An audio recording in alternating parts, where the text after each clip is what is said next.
안녕하세요 여러분. 행복한 사람들의 따뜻한 이야기, 행복태교 이야기입니다.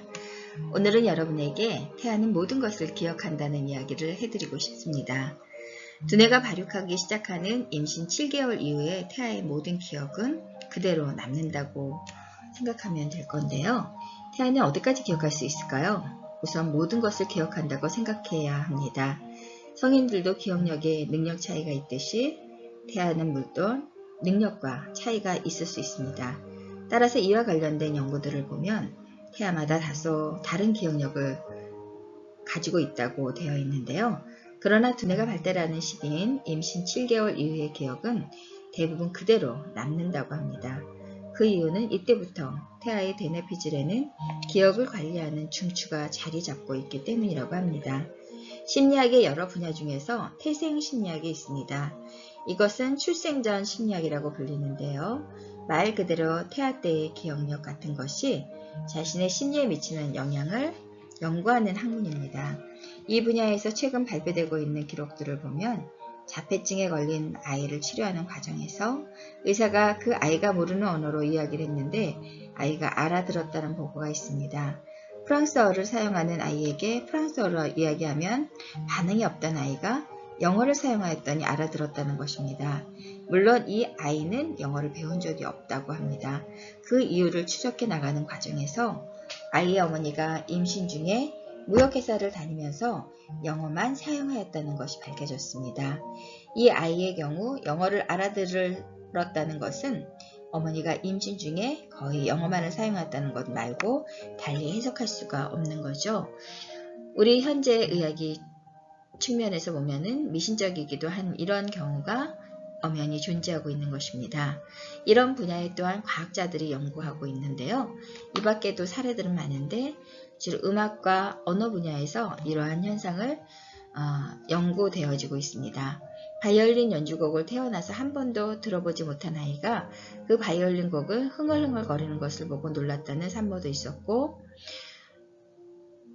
아이가 태어나기 전에 자궁 속에서 엄마가 함께 그 곡을 자주 들었던 곡이라는 사실이 밝혀지기도 했습니다. 많은 사람들이 이러한 사실에 놀랐는데요. 어떻게 그럴 수 있지? 우연의 일치일 거야 라고 생각하기도 합니다. 그런데 과학적으로 봐도 이런 현상에 그리 놀랄 이유는 없을 것입니다. 우리 자궁 속과 자궁 밖을 너무 흑백 논리로 구분하고 있지는 않은지, 예를 들어서 임신 7개월에 미숙아로 태어난 아이가 있다고 합시다. 아이가 태어난 후에 1개월은 만색에서 태어날 아이들의 자궁 속에 8개월에 해당되는, 물론 태어난 후에 2개월째는 다른 아이들의 자궁 속에 9개월에 해당하는 태어난 지 3개월 후에 비로소 다른 아이들과 자궁 밖으로 나오게 되는 것입니다.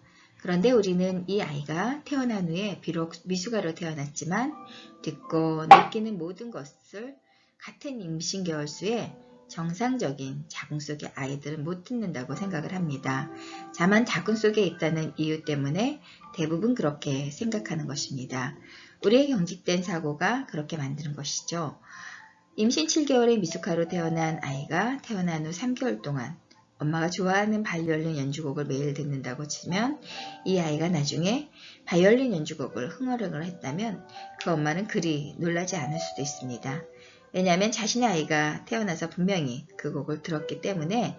그러나 그 아기는 사실 3개월 후에 태어났을 아기였던 것이지 필자는 이미 자궁 속에서 태아는 모든 소리를 이미 듣고 있다고 믿고 있습니다. 과학적으로 연구된 자료들도 제시하였습니다. 대부분의 자료들은 이미 산부인과 교과서에도 설명되어 있습니다. 이런 현상은 사실 출생 전 심리학이라는 학문 분야에서 다룰 것도 없이 현대 산부인과에서 이미 설명되고 있습니다. 태아는 모든 것을 기억합니다. 우리 선조들은 자궁 안에 10개월을 이미 한 살로 쳐주고 있지 않습니까? 자궁 속의 태아는 이미 한 인간인 것입니다. 우리 전통태교는 이런 개념하에서 시작되었고요. 임산부가 보고 느끼는 모든 것을 태아가 보고 느낀다고 생각하면 눈으로 보이는 것만 믿는 현대인에게 우리 전통태교는 참으로 많은 것을 시사해 주고 있습니다. 그래서 여러분, 임신 중 특히 7개월 이후의 모든 것들은 태아가 더 잘 기억한다는 걸 잊지 않고 우리가 임신 후기에 태담태교나 태아에게 청각태교 혹은 소리태교를 할 때 우리가 각별히 주의를 기울이는 것은 정말 중요하다는 생각이 듭니다. 엄마와 태아가 함께 건강한 모습으로 출산할 수 있는 그날까지 우리 엄마와 태아를 응원하겠습니다. 여러분 안녕히 계세요. 최선희 박사였습니다.